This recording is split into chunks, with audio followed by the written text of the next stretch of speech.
Thank you all for joining us for the first of our small church webinars for 2021.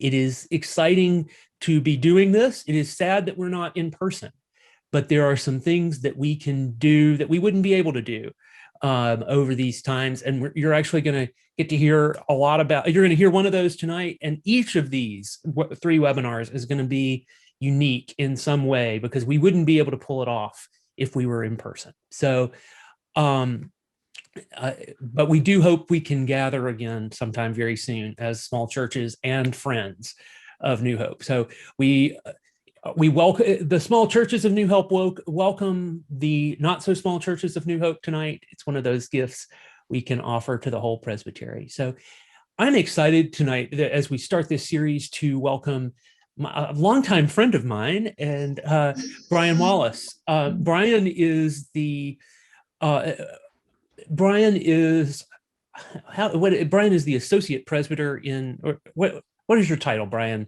Official title is associate minister. Associate minister to Pittsburgh, yes. Presbytery. I first met Brian in the year 2000 when we were both youth advisory delegates to General Assembly together in Long Beach, California. Much warmer place and time than we are in right now. And we were much younger. Not that either of us is aged a day, but yeah, both of us had more hair at the time, I think. Yes, much more.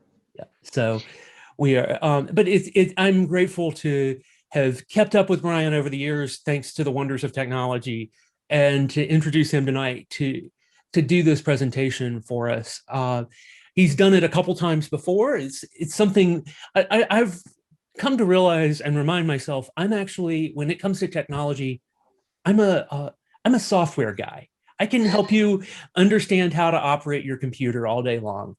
I am not a hardware guy. I need help with that. And Brian gets the hardware side of live streaming a whole lot better than I ever will. So I'll let him tell you more about how he got there and the strategy he's going to offer us. But without further ado, I'm going to just pass it on to you, Brian. Thanks for being with us. Thanks, Andy. Good to be here. Good to be joining you all. So I'll tell you a little bit about me and kind of why I've ended up doing this. And I will tell you that you are going to get the best of this presentation. I've done it 2 other times. Once we did it in the spring, and it was co-sponsored by our synod and our presbytery. And we drew like 140 people from like across the country, and even some people from Europe who had connections back here signed on. But I've learned a lot, and a lot of churches have experimented and tried things. So what you're getting tonight is kind of the more focused, like here's my bottom line recommendation, stuff I know will work and has worked because it helped churches implement it. Before I get to that, I want to tell you a little bit about me. I'm a lifelong Presbyterian, grew up Presbyterian, but also a lifelong geek. My undergraduate degree is actually in physics and computer science. So was doing technology long before this time. And then in 2012, a friend of mine and I got together and started a camera rental business, which meant that we got into cameras and lighting and tripods and all kinds of gear. And we rented gear to people who were, wanted a nice camera for a family trip out west, or wanted a complete setup to shoot a section or a promo for Dancing with the Stars. That's actually true. We worked with Dancing with the Stars when they were shooting here in Pittsburgh. So we rented to all kinds of people. We worked with all kinds of gear, from $10,000 cinema cameras to $400 cameras that you could put in your purse or backpack. When I got out of that business in 2019, I thought I'd probably never find those skills super useful again. And then coronavirus happened. And all of a sudden, everything I knew about cameras and streaming and the challenges of mixing network types all suddenly became a whole lot more relevant again. And it was very fitting. I decided that in my role as a Presbytery staff person, I would set an example and I would do a live stream. I think this was like the week after everything shut down, like March 20th. And when I did it, I screwed up my audio. And it was absolutely, you couldn't hear a thing.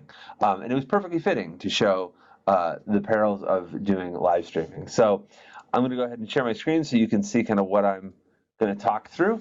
Andy did send me some of your questions. I'm going to get to some of those as we go along. But if not, if you think of a question and you don't want to forget it, go ahead and put it in the chat. I won't respond to it right away, but that way it'll kind of be there. So let me first of all start with this question. That, by the way, is my wife. We were actually in San Francisco at the beginning of March before the world shut down. So I like to remember this as like the time I traveled and got on a plane and didn't wear a mask. But what's the most important part of a bridge? And the answer to that question is very easy. Every part is the most important part of a bridge. Because unlike a road, right? If a road starts to break down and if the shoulder goes south or if maybe the right lane's a little bumpy, it's no big deal, right? Like you can still get by because the ground underneath it is still sound. But if one section of a bridge starts to go, if its support starts to fail, well, that's very, very bad. And you need to think of live streaming like building a bridge. You've got a bridge between where you are and what you're doing and what people are seeing wherever they are.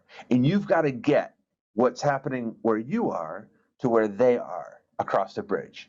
But if one thing goes wrong on that bridge, the whole thing will go down.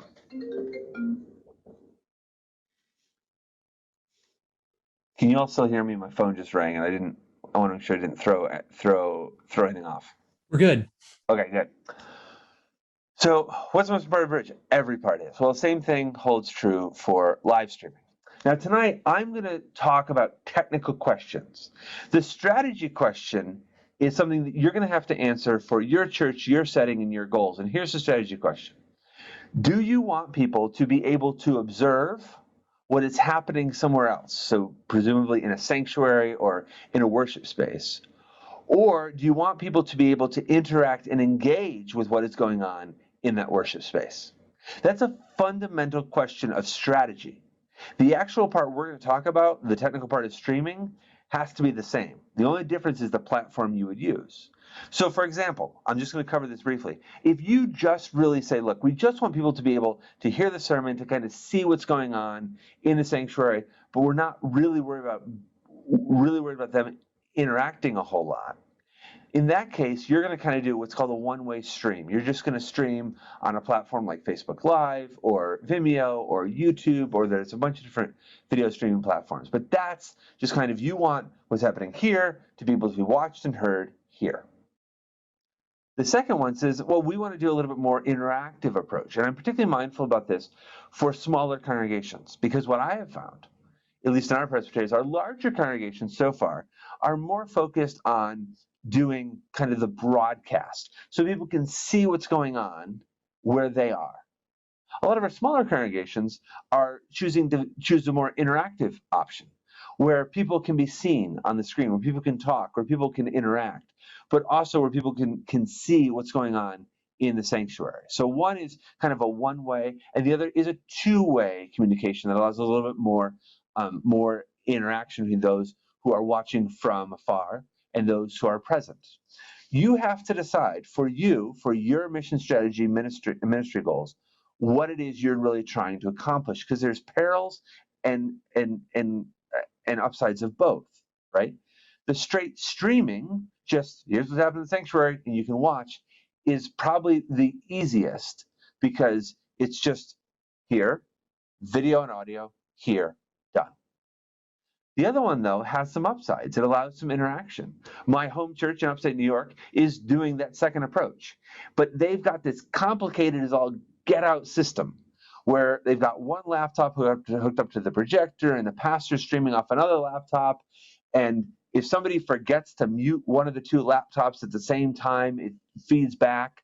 But the perk is that when someone offers a prayer request, they show up on screen in the sanctuary and can be heard.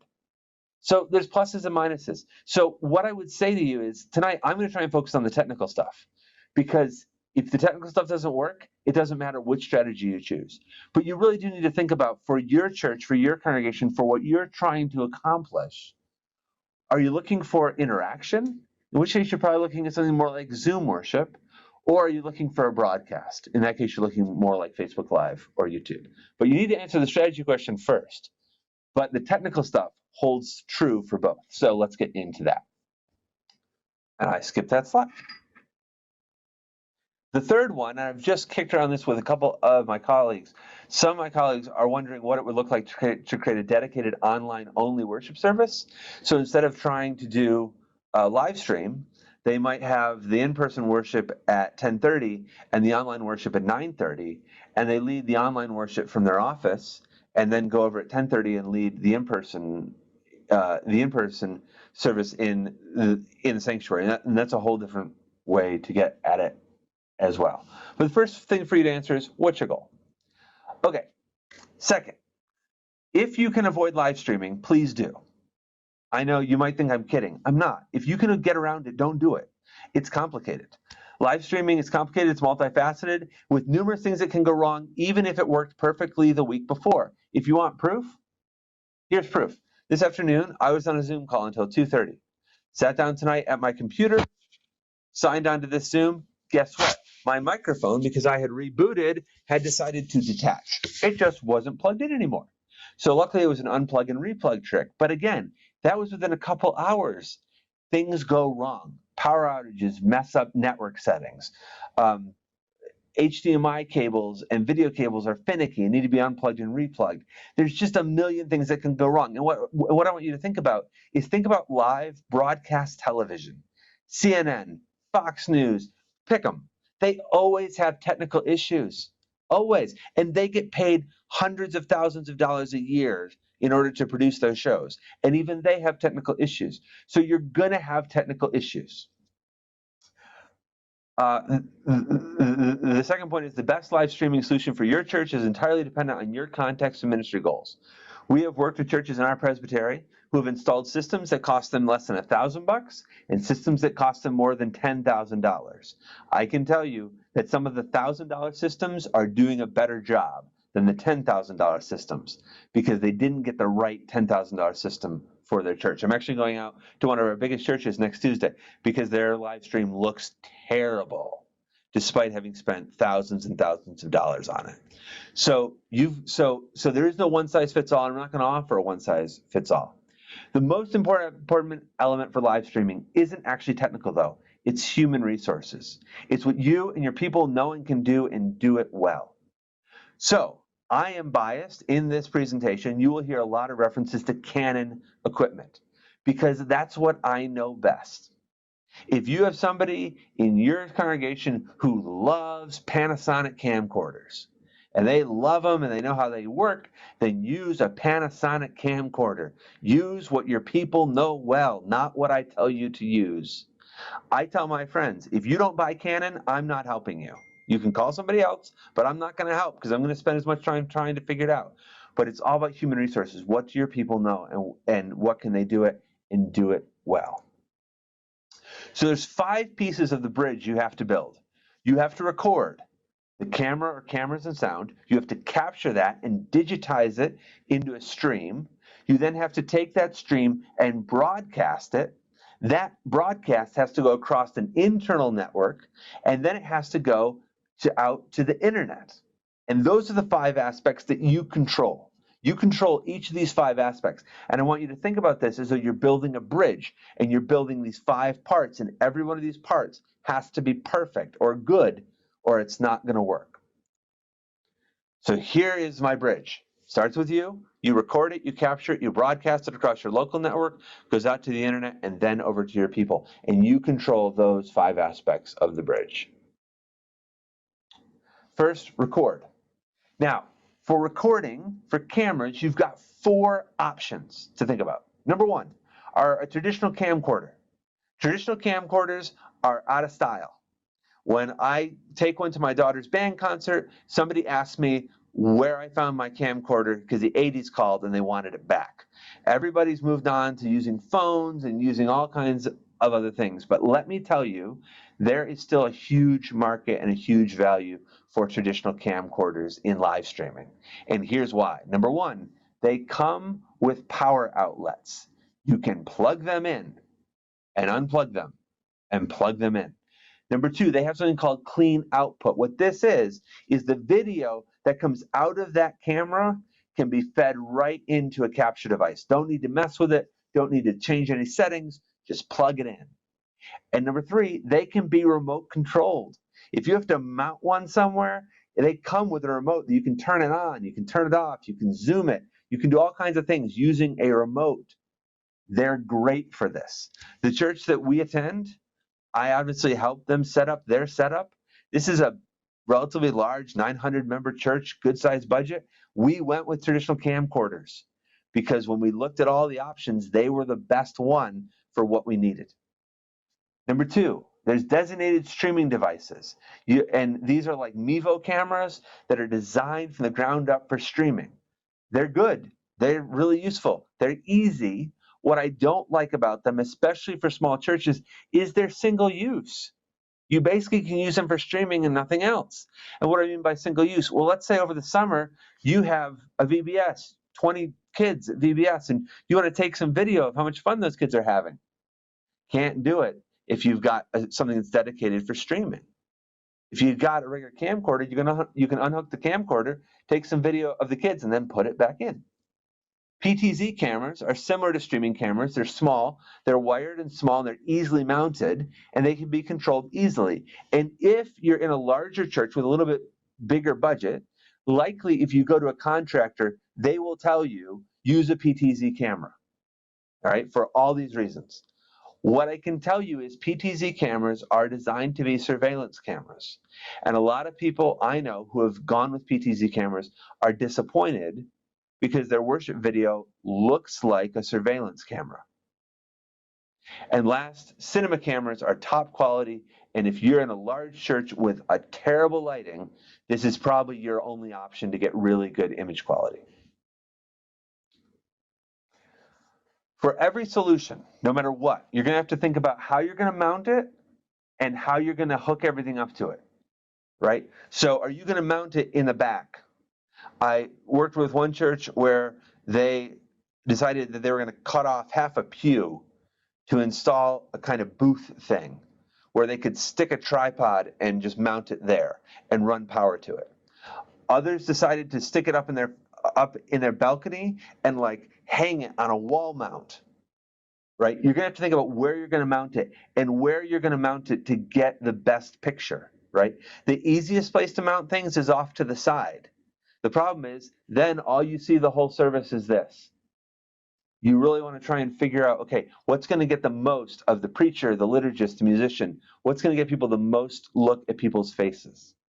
You're also going to have to think about chords. How are you going to run it? Are you going to try and feed stuff into the wall, or are you just going to kind of like put down plastic track to kind of hide the chords? Or are you just going to say, you know what, we're not proud. We're okay with some chords showing up in worship. Sound. The most overlooked part of live streaming, after all that talk about video, is sound. People will forgive bad video before they will forgive bad sound, right? Because if it's a little scratchy, if it's not quite as sharp and it's not quite as clear, but you can hear, perfect, right? Sound is critical. It's absolutely critical. And here's what I want to tell you. Do this at all costs. Take an output from your existing sound system into your live stream. I have had some people who have decided that they want to make a dedicated sound system just for their streaming. So they've bought another mixer and they're hooking up another set of mics, and it is a mess. If you can find any way to take an output from your existing sound system into your live stream, do it. It is so much easier to reuse what you're already using. Most of your sound systems, even if it's old, has some kind of output that will match one of these cords that I'm showing you on the screen. And these cords you can hook into a live stream device. So some of the newest sound systems will have something like this. It's just a headphone jack. If you've even got an old soundboard in your church, it probably has a headphone jack somewhere that you can use. If you've got amplifiers oftentimes have extra, this here on the right side of your screen has an XLR jack. Oftentimes you can find an XLR jack on something, or you can find a stereo output like one of these two in the middle. but please find a way to use your existing sound system so you have one set of mics to turn on and off, and you don't have to mess with it beyond that. It's going to end up being way too much work to try and integrate a whole new sound system. It's more expensive because even the oldest, most ancient sound system, you usually can find a way to pull the audio from. Okay, so now we've talked about capturing the image with a camera. And again, if you can't tell, my recommendation is for most situations, buy a camcorder that plugs into the wall and find a way to feed the sound out of your existing sound system. Okay, then you've got to take that and you got to capture it into the computer. Now, most of these devices are USB-based devices. They look like what's on your screen, and they plug into the computer. Now, I only have two I recommend, all right? And I only recommend two, and these are the only two that you really should consider buying, because the rest of them all have issues. Number one, you want to look for something that says hardware encoding or hardware encoder. What this means is that the device does actually turn the video into something your computer can take, and it doesn't require your computer to do any additional work. It basically takes any camera you have and turns it into a webcam. That's what you want. Trust me. Right now, I am actually streaming my video signal through the one at the top is the AverMedia Live Gamer Series. That's actually what I'm using right now. It's hooked up to my camera, and it feeds right into my computer, and my computer is from 2010. So even on an old 2010 computer, this has no trouble handling long, hours-long streams of video. What this means is that you can then use an older laptop or an older computer, and you may not have to buy a new computer. So these hardware-based ones cost more, for sure. But it may cost you $50 or $70 more, and you may not have to buy a new computer if you do this. So the AverMedia Live Gamer Series, there's a whole bunch of them. Live Gamer 2, Live Gamer Mini, they're all basically they all work the same. And that's really good for a single camera. But the Blackmagic ATEM Mini is great for multiple cameras. And what a lot of people say is, Brian, we're never going to use multiple cameras. Be careful. What people have found out is suddenly they say, well, wait a minute. Can we put like lyrics and like PowerPoints on the screen? Yes, you can, but that ends up being another camera. So now you've got a camera plugged into one port and the output from a laptop plugged into another, and suddenly now you need two cameras, right? So it should say actually two sources.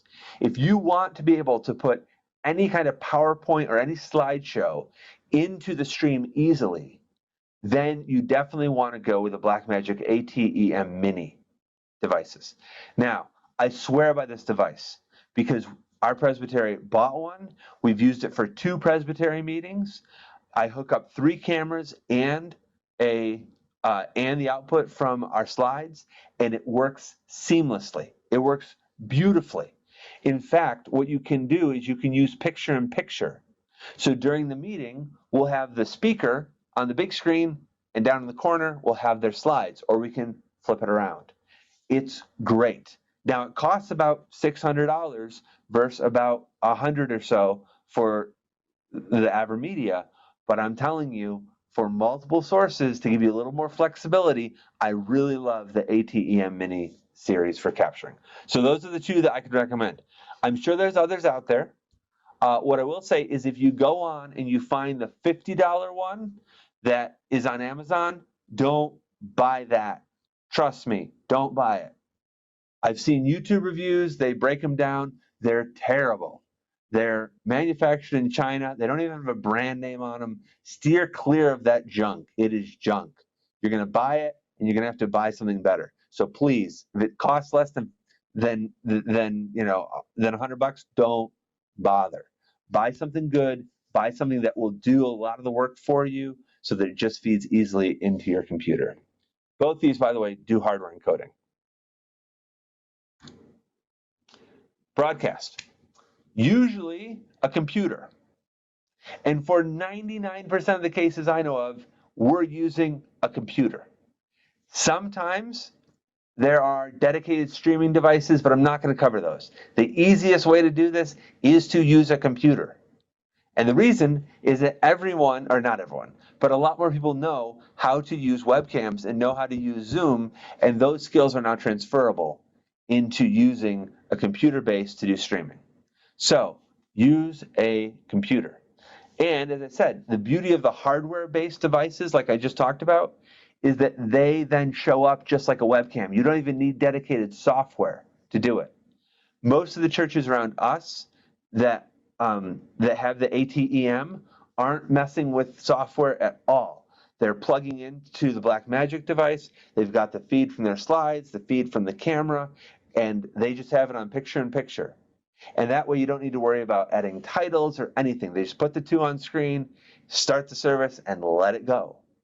And that way they just go onto Facebook Live or to YouTube, start a stream, and it shows up just like a webcam. It's the easiest, most simple way is to get something that shows up like a webcam. There's a lot of good broadcast software, and if you want to get into overlaying titles and putting in graphics and subtitles, you can do all that. But if you're looking for the simplest solution that will work, make sure you get something like one of the two that I showed you that shows up like a webcam. But once you do all that, once you've got it from the camera, you've captured it in, you've got it in the computer, you're ready to go, then you got to figure out your networking, because this is where it all can go downhill. Now, I love Wi-Fi. Everyone loves Wi-Fi. But Wi-Fi is not the best when it comes to streaming. It's not awful, but it's not the best. And if you can, in any way, wire your connection. Wire an Ethernet cable from your router or your internet comes into your building to the computer you're streaming from. Do it. Now, I know a lot of our buildings are old. That's not an option. Okay? If that's not an option, then make sure that you have the best possible Wi-Fi signal you can have. What some churches have done that I've worked with is that they have run an Ethernet cable as far as they can toward where they're streaming, and then put in another wireless router there with a dedicated wireless network that's only for streaming. So the church that I did my field at it's awful for streaming because it's got a lot of thick, dense walls, and wireless signals don't go through those well. So they were trying to stream from the upstairs balcony on the far side over to where their wireless router was in the office, and it just wasn't working. It wasn't stable enough. So what they ended up doing was they fished a cable up from the copy room in their church through the ceiling and over to the church library, where they could get through without drilling through any kind of walls, or I shouldn't say walls, but without drilling through like brick and concrete. And then we install the wireless router right up against that wall. And that then is how we got the signal in from the sanctuary. So even if you can't wire the whole way, wire as far as you can. And honestly, with wireless routers, what you pay for kind of determines what you get. The more expensive ones are better by and large, and they will hold the signal better. So this is one of the things to really watch. The other thing you need to do is you need to figure out what the upstream internet connection is for your church. Now, a lot of what you'll see in advertising says, oh, 25 megabits, 50 megabits, 100 megabit even. That's usually your downstream connection. That's how fast you can download things and take them from the internet to your site. You need to figure out what your upstream, your connection that allows you to send. And often, that speed's a fraction of what you're paying for downstream. So yours may be 50 megabit per second down, which is great. 5 megabits per second up. That's not necessarily going to do it.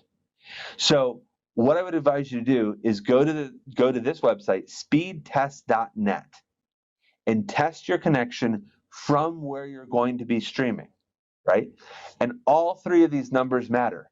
The ping says this is how long from the time you send something out to the time you hear something back.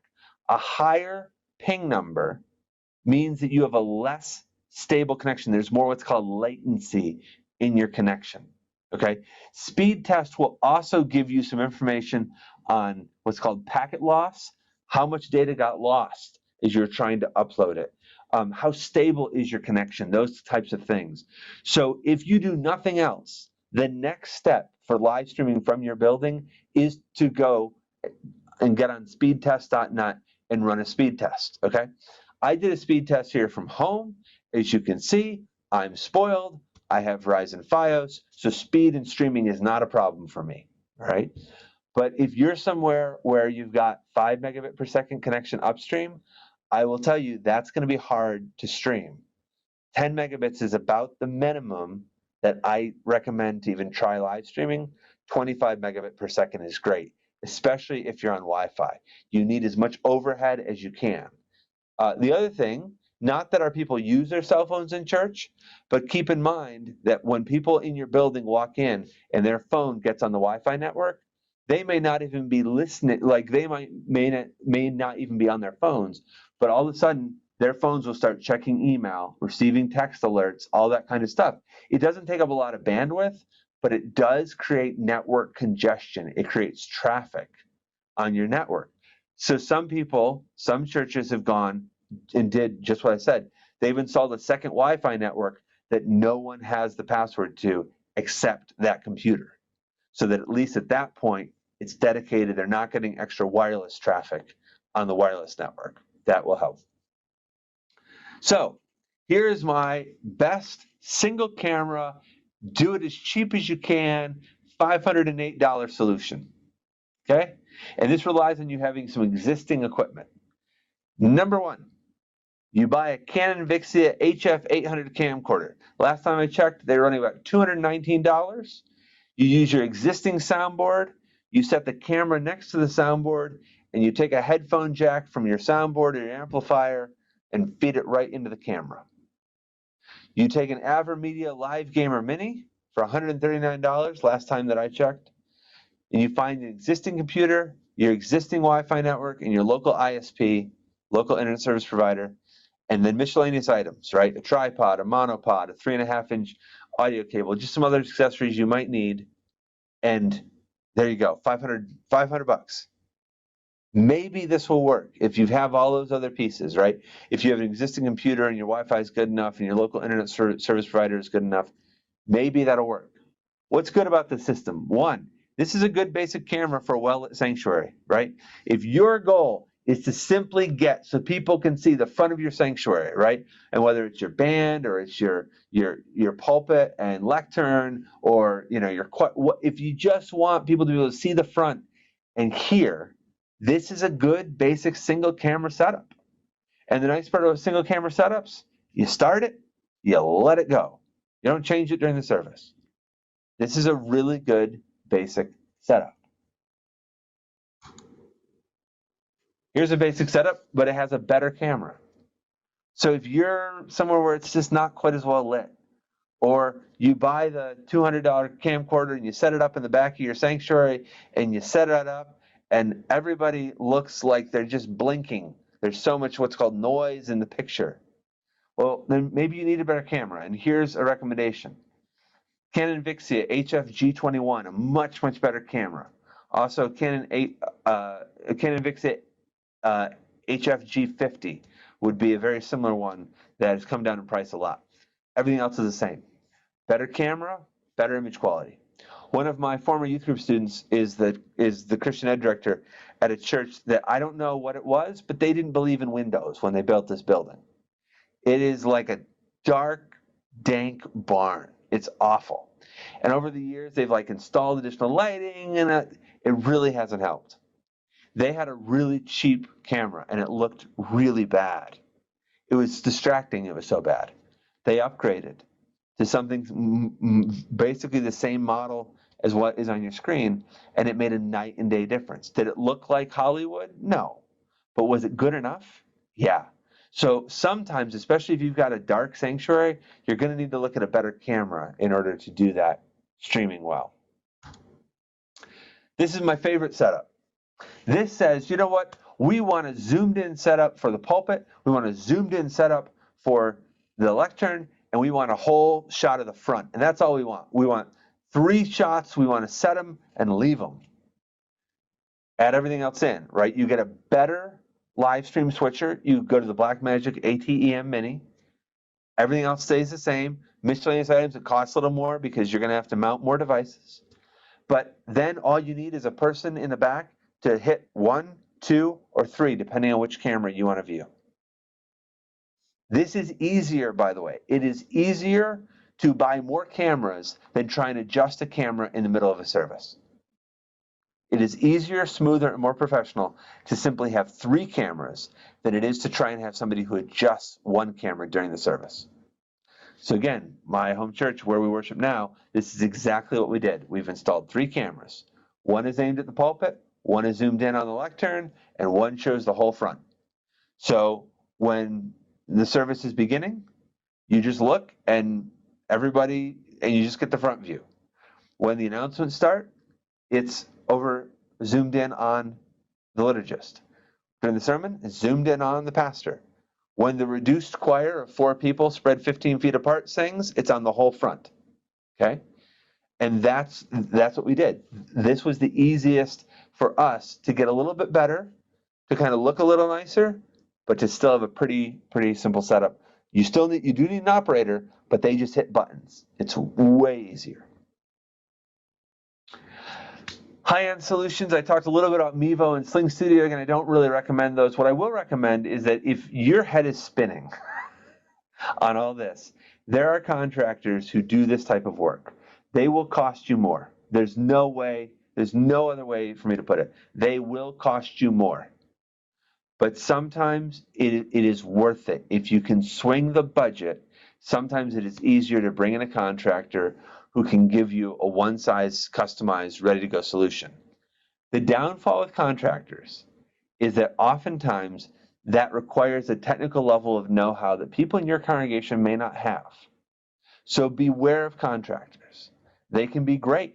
A lot of our congregations in our presbytery have used contractors and have been happy. But what I will tell you is universally, those are larger churches with bigger budgets.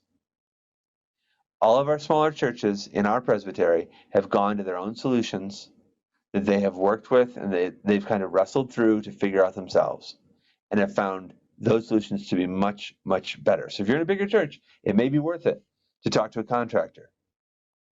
But beware, you may end up with a system that costs more than if you did it yourself and that you may not have the technical know-how to operate. So just be cautious. Contractors are used to doing things for a certain level of the marketplace, and that's a higher level of technical know-how than most of what our churches have. All right, then I know I've blitzed through this. I know, and I see that the chat has at least 7 questions last time I looked, so we'll get to some Q&A. But number 1, context is everything. What you know, what your people know, your physical space, and what you already own determines everything. That really determines everything. If like I gave you some sample solutions, I think they're good. They may or may not work in your setting, right? But context is everything. Your first step is to analyze that upstream internet connection that I talked about. Go to speedtest.net, run a speed test from where you're going to be doing the streaming, and see what kind of quality you have in your connection.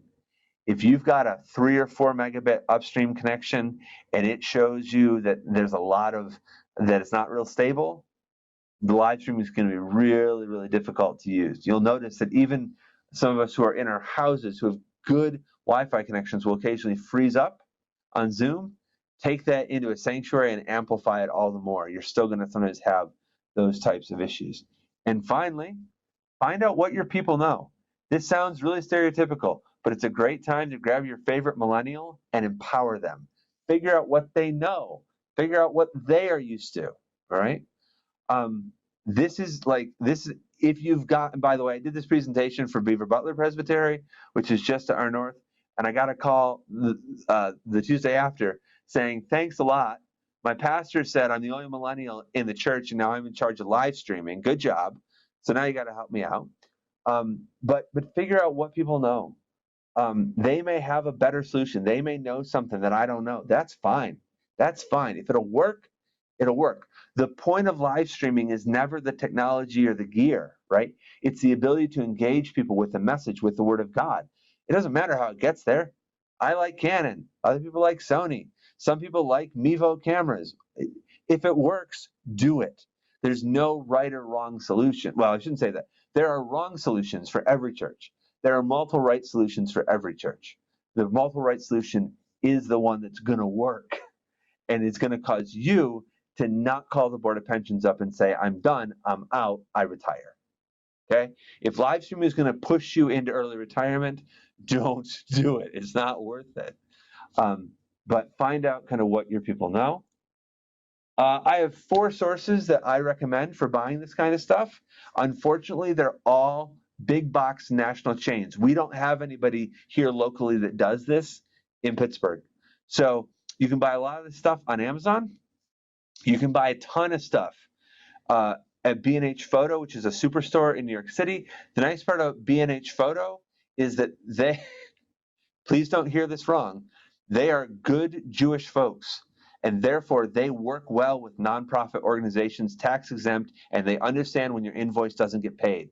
Okay? I'm not trying to be crass or cruel. I'm just telling you a lot of people in our presbytery have had great experiences. They've called them up and be like, hey, my treasurer is going to cut the check, but not for another week. And they get that world. They do a lot of work with nonprofits. So a number of people have had really good luck with B&H. They will not cut you a deal, though, by the way. Like, none of these places offer nonprofit discounts. But they have worked well with a number of our congregations. Newegg is really good for some of the computer techie stuff, not so good for the camera stuff, but Newegg is good for some of the techie stuff. And Adorama is another camera superstore, again, based in New York City. You guys are more on the East Coast. If you're on the West Coast, there's all kinds of companies out on the West Coast that do this. But fortunately for us, all in this world, it all revolves around being in New York City, because that's where those stores are. So those are the sources that I can recommend. And last but not least, I can't do a lot as far as consulting. I wish I could, but I have a real job to do. But on a whim, you got a quick question, there's my email address. I've been answering questions about live streaming from all parts of the denomination. I don't promise you a quick or a thorough reply, but I'll take my best stab at it for people. So that covers what I wanted to cover. I do want to get to your Q&A, so let me stop the share. Let me see what is in the chat. So Dan asked, does it have to be either or can it change from week to week? I bet that was in reference to what model to use. Is that right, Dan? You should be able to unmute yourself now, folks, if you do want to comment further. Yeah. Sorry, it just took me a while to find my mute button. Yes, that No was problem. with reference to interactive versus streaming. So my only caution about switching your model is that it will change kind of what your people know and what you're doing. So I guess my question would be, and only you can answer this, is what for you is the benefit of changing the model, right? Up here, what our churches have figured out is that as COVID numbers have shifted and as weather has shifted, they have shifted the model that they've used. So when our COVID numbers are down and our weather is good, a lot of our people have gone to the broadcast model. When our COVID numbers go back up or the weather is bad, then they shift to Zoom. So if you're going to shift your model, make sure that you've got a like good rationale and that your people know we're doing it this way or we're doing it this way. But can you have it the same? Can you have both of them at the same time? I think we've been doing a little bit with Zoom and YouTube. Yep, right. You can. So one of the beautiful features about doing Zoom is if you do Zoom, you then can stream that live also to YouTube. Yep. And that's kind of an easy workaround to do both. What you lose in that is that you lose the polish and kind of the professional look that you can do if you just go straight to YouTube with a broadcast, right? Because different people show up on screen. When people show up to talk, it shows up and, you get cats walking across the screen and someone didn't, and someone is muted. So you can lose some of the polish if you stream live from from a Zoom meeting to YouTube. Okay, thanks. Charles asked, are you going to talk about how to record, use for church members to play later, if not on live streaming? Yeah, so you can so one of our churches actually does this, but what they figured out is the beauty to live streaming is that live streaming also then creates a copy of that recording, and particularly if you do it with YouTube live. When you're done, now you have a recording of that already on YouTube, and it's a one-stop shop. So some people early on were trying to live stream and then record it to their camera, then download it to their computer and upload it to YouTube. You can do that. But the reason I like the YouTube Live platform so much is that it automatically stores a copy of whatever you live streamed, and then you don't have to mess with it again. So that's the perk to doing YouTube Live, is it automatically creates that recording for you. Charles, did that answer your question? Yes, it did. Okay. Thank you. All right. Dan asked about ATEM Mini versus Mini Pro. The Mini Pro is a little bit better. And if you can swing the extra cost, go for the Mini Pro. But even the straight Mini will still do the trick.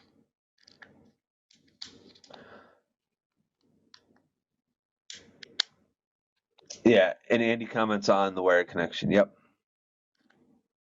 All right, so Elizabeth asks, I'm a little confused on the multi-source streaming. So if I have a Mevo that is currently being used to stream worship and we are doing this well, if I want to add slides, then would we add the encoder and a computer to run the slides? Yes, yes. So that Mevo would then become a source that you would then feed into one of the multi-source devices that you could then mix that in with the so you'd have the video coming from the Mevo, and then you'd have the slides coming from the computer, and with a multi-source setup like the ATEM, you could then mix those together. So, I have just a follow-up question with that. Sorry. Yep. So because currently our Mevo is operated by like an iPad, right? Mm-hmm. To be able to change screens and stuff like that. Yep. But what you're saying is that you feed the Mevo into the encoder with another computer, and then instead of the iPad, just feed it into the computer, and then have the computer be the PowerPoint and the okay. Got it. Yeah, so Mevo can be a little tricky, like depending on the one you have and depending on how you're set up. Yeah. Some of them really aren't designed to integrate. They really are a single point solution, and that's what they're designed to do. So that's right. Again, my bias is that's why I don't like them. The Pro. Okay. Yeah. Is that they become single use and they're harder to integrate. But you may be able to, depending on what you may end up doing, to be honest, is you may end up taking the feed out of the Mevo, still controlling the Mevo with the iPad, and then trying to mix in the slides. So you may still have to treat that as the Mevo as one source, the slides as another, and then still have to use the iPad to control it. Okay. All right. Thanks. Is there a good solution to controlling the switcher from the pulpit to allow a single person to run the whole service? Yes, a single camera solution. If you're in the spot where you are it, I would do a single camera and be done. Because most of these aren't, to my knowledge, now I can be wrong on this, and there's probably a device out there that does this. I don't know of someone who does a remote control setup where you can like click it from one to the other. I take that back. That's a lie. So you actually can, on the ATEM Mini, you actually can control that from a computer that it's not plugged into via USB. So if you can connect your ATEM Mini to your network, you can run the ATEM Mini software on a laptop that would allow you to do exactly what you're thinking, and that is switch things and switch cameras. What you may have to do, the ATEM Mini only has an Ethernet port, but you could get a wireless bridge device if you wanted to run that over Wi-Fi. So you can hook a device that only has an Ethernet port up to a wireless network using what's called the Wi-Fi bridge. They're not the most intuitive little things, but they work most of the time. And sometimes you actually can repurpose like an old router will have a wireless bridge mode. It's worth looking at kind of what you have. But if you can do that, then you can connect to the ATEM Mini over the network and do that kind of source changing. Okay, thanks. Somebody mentioned Southeastern Camera in Raleigh as a good source. When running the stream through the Avro Mini, what is the lag between processing and the upload time? To be honest, it doesn't seem to be a whole lot. The lag time seems to, again, be more about the network connection you have and not that AverMedia device. Again, I use one for all my webcam stuff, and I've had no issues with audio sync at all. So its latency seems to be pretty low on that front. Ralph, did that answer the question? Was that what you were asking?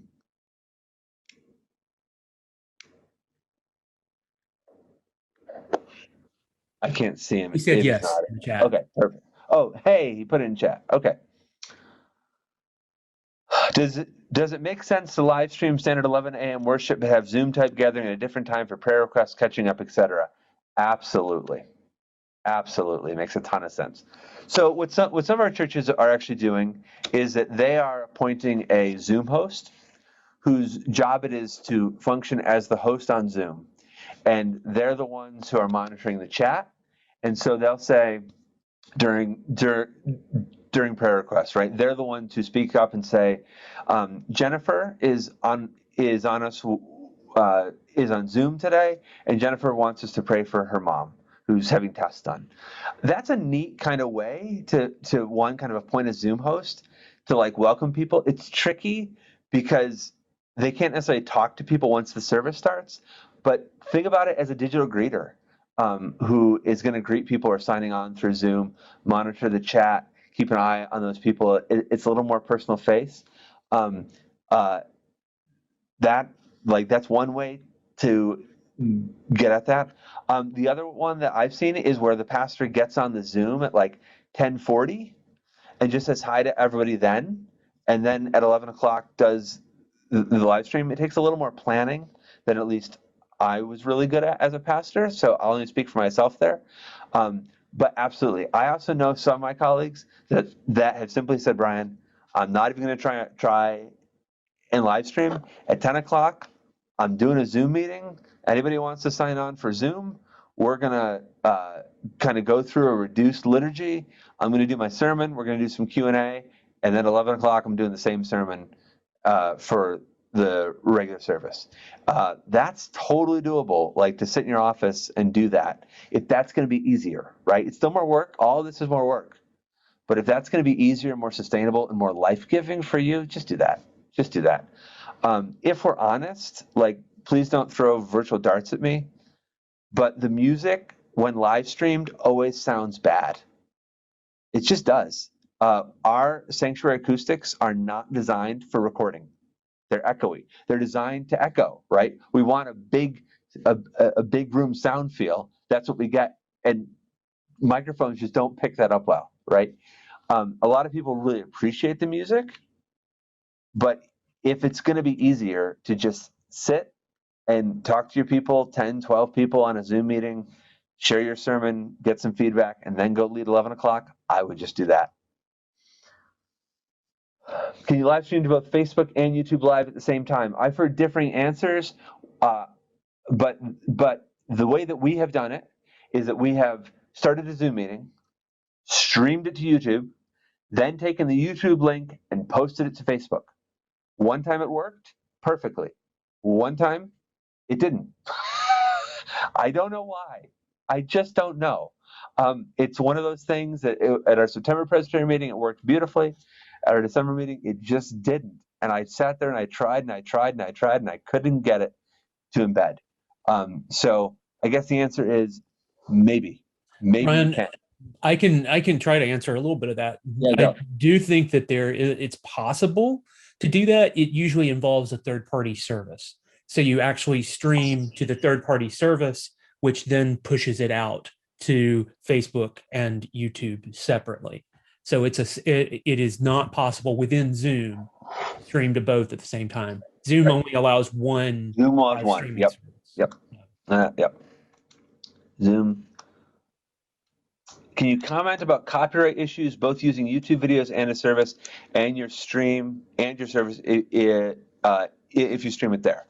I can make a couple limited comments here. I thankfully avoided going to law school, so this is not my area of expertise, but here's what I can say. If you are doing what a lot of people are doing and finding music that is on YouTube, streaming that YouTube music into your online service so people can watch it, you are on somewhat shaky copyright grounds. Now, the question you have to ask is, are you ever going to get sued? Probably not. But what I will tell you is that there are some questionable copyright things, and it depends on the title that you're using.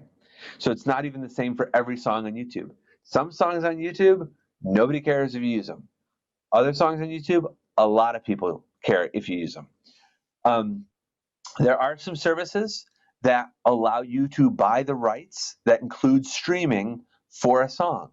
So when I have led worship, I have used a website called sermonspice.com where I can purchase the right to music that includes a streaming license that I can prepare an online worship service and make it available. Now, I have done this because my situation is a bit unique in that we have done that for services that we have posted on our Presbytery's website for broad use across our presbytery. And in my case, I just didn't want to have any issues. I didn't want to try and download a video from YouTube. The problem is that Sermon Spice's library is not very exhaustive, and you're going to run out of songs pretty soon. What I do know is that if you stream music that you have produced, that can be covered under the CCLI license that your church should have.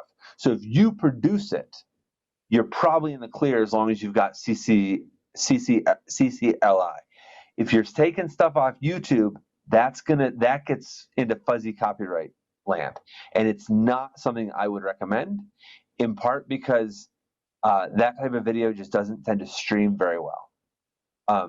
So I would recommend that you simply either produce your own or subscribe to a service. I did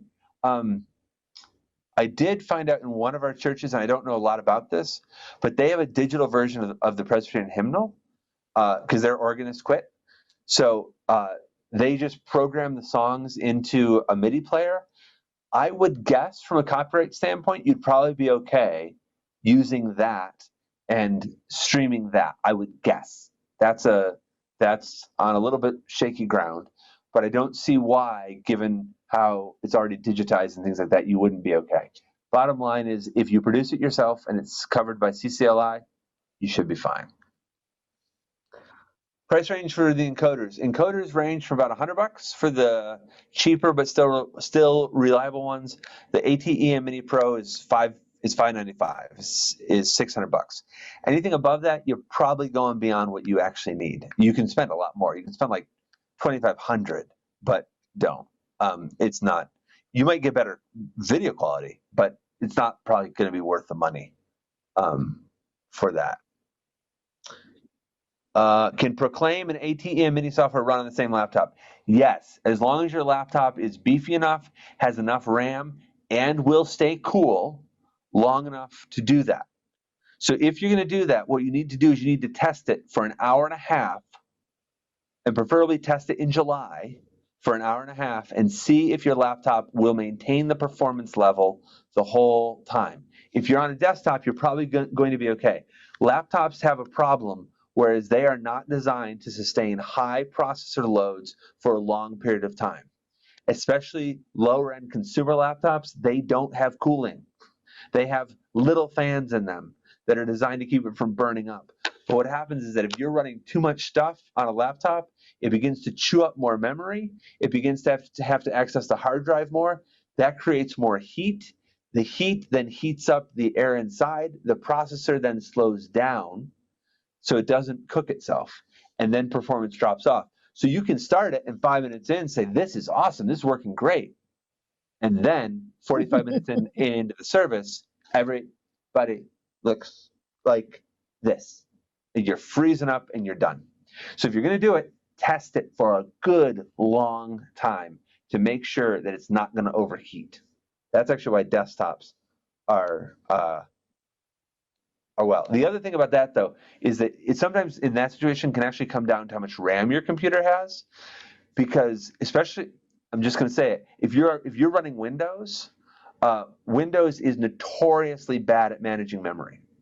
So if you've got 4 gigs of RAM, I wouldn't even try. Wouldn't even try it. If you got 8 gigs, maybe. If you got 16 gigs of RAM, go for it. If you're buying a new computer for live streaming, spend the extra 80 or $100 to get more RAM, please. You will not regret it, especially if you're buying a laptop. Could you use a dedicated streaming microphone for the music? Great question, Ralph. So one of our churches actually did that. They invested in one good omnidirectional microphone that they put up near the choir loft. It does, and they have the level permanently turned down on the stream. So this gets a little technical, but using a soundboard, if the output for your streaming is through one of your auxiliary outputs, right? And I know I'm losing some of you here, but for the sake of the recording, like maybe if you play it back for somebody who does understand sound, they'll follow. If you set up your output from your soundboard or your sound system as an auxiliary, you can control what gets fed into that output. They turned everything else down except the lectern mic, the pulpit mic, and the handheld, and this dedicated microphone. And that was all they fed in. And it actually worked pretty well. Now, the microphone wasn't cheap, and they had to suspend it, and that cost them some money to get it mounted. But it did work to pick up the ambient sound. Was it amazing? No. Was it good enough? Yes. So you can add a dedicated mic that is just for that purpose, but you want to invest in something that is designed to pick up that kind of ambient noise, often called choir mics, right? But they're going to cost you more. It's not going to be a regular handheld microphone that you just suspend from the ceiling. That won't pick up anything at all. And last, I see there are free CPU stress tools available online. Yes, but you just have to make sure you stress the RAM and the CPU for the duration to make sure that the heat's not going to, that either the heat or the memory is not going to give out. Well, folks, we've been going for an hour. I'm happy to keep going for a little bit longer. Andy, it's your show, but if there's some more questions, we can. Yeah, please pipe up with more questions. Raise your hand, virtual hand, if you can, or drop it in the chat, or say, I have a question in the chat, or unmute yourself and ask. I did give you a level of permission I don't always give you in these meetings. So. This is Megan Livengood. What are your thoughts about using OBS software? Do you have thoughts about that? It's free for a reason. It's free for a reason. So OBS is functional. I hate it. I hate it because it is free. It does do the trick. If you can learn it, it's a good tool. But it is free for a reason. It has a little higher degree of learning curve and more things that can go wrong because you have to use a stream key and you have to get the stream key from where you're streaming from. It's not quite as easy for volunteers to use, but it does offer some extra tools. And it is a cheap way, cheaper than the ATEM Mini for sure, to mix multiple sources, right? Because you can have one as the webcam and then you can mix in a Windows source. But you'll notice I didn't recommend it because I have had it go terribly wrong. I tried to live stream my daughter's living room concert, right? So they had all the kids in their living rooms, and I was like, I'm going to stream this to all my friends and family. So we had like 15 people on the stream. I set up OBS, had it ready to go, started it. later that night, fired it up. The window size got all messed up, and I was struggling the whole time to get it to work. So OBS works, but it's still free software. My experience with OBS, I can say, is it works except when it doesn't. And you never quite know when each of those is going to happen. So yeah. And there are some paid versions. I've used Ecamm Live. That's the one. It is paid, but it is much more stable. It's easier to use in so many ways. But it's not cheap either. It's subscription based. Yeah. Great, thanks.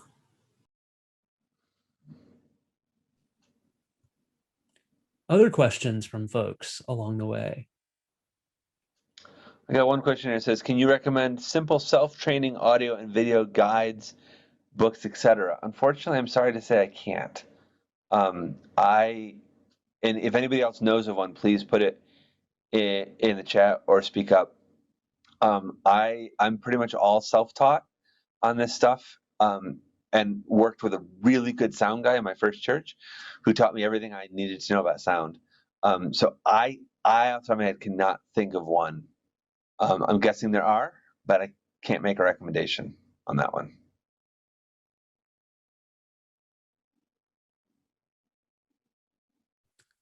It's a question from Irma on other churches in the Presbytery who use Proclaim. I do not have a immediate list of those. I have a kind of I have an idea of a few that might, just knowing what I know about Proclaim, but I don't know offhand of that. So anybody else on the call who uses Proclaim? Brian, are you familiar? See, I know kind of what it is. Can you or Irma? I haven't. Okay. I have not used it. Irma, can you tell us a little more about Proclaim? Wait a minute. There we go. Irma's typing for Cecil.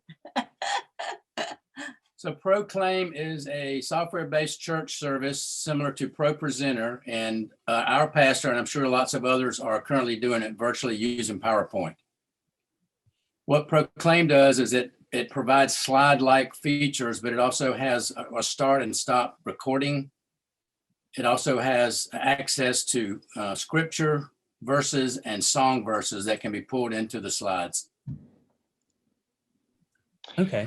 Yeah, our home church uses Media Shout, and minus the fact that I had to fix a whole bunch of bugs with the cloud-based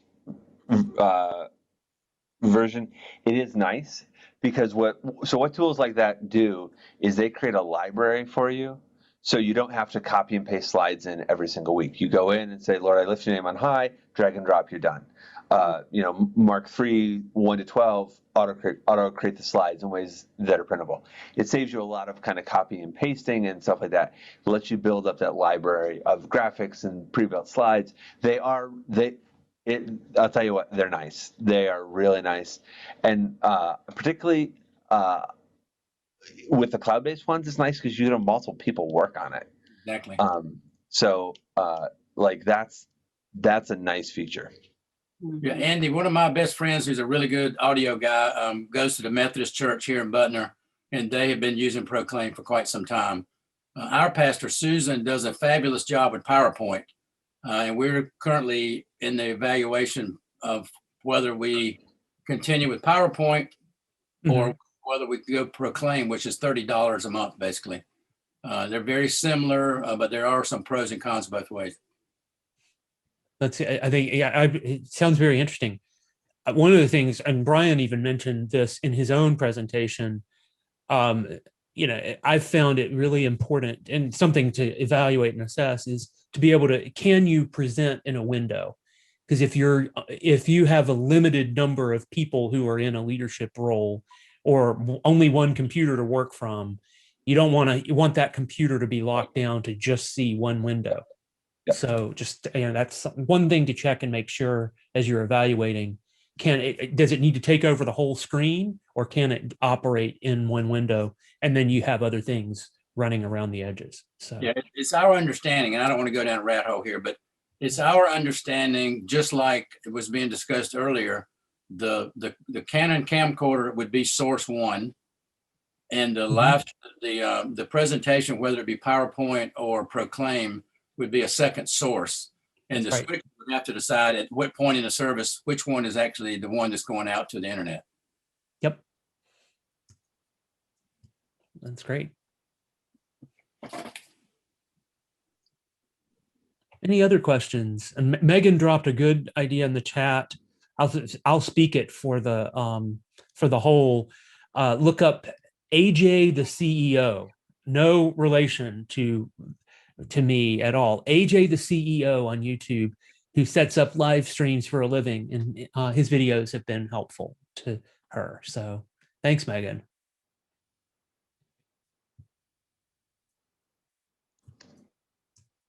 Any last ideas, last chance for your questions?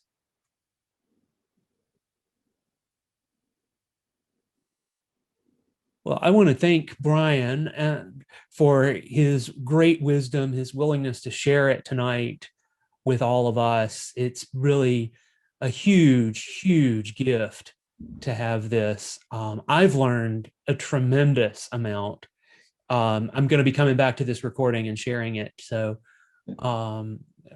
I thank all of you for being a part of this as well. Yeah, thank you.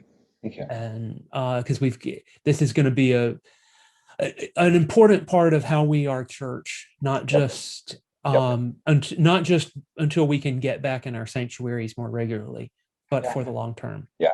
If I can throw in one plug that's not related to live streaming, but is related to technology.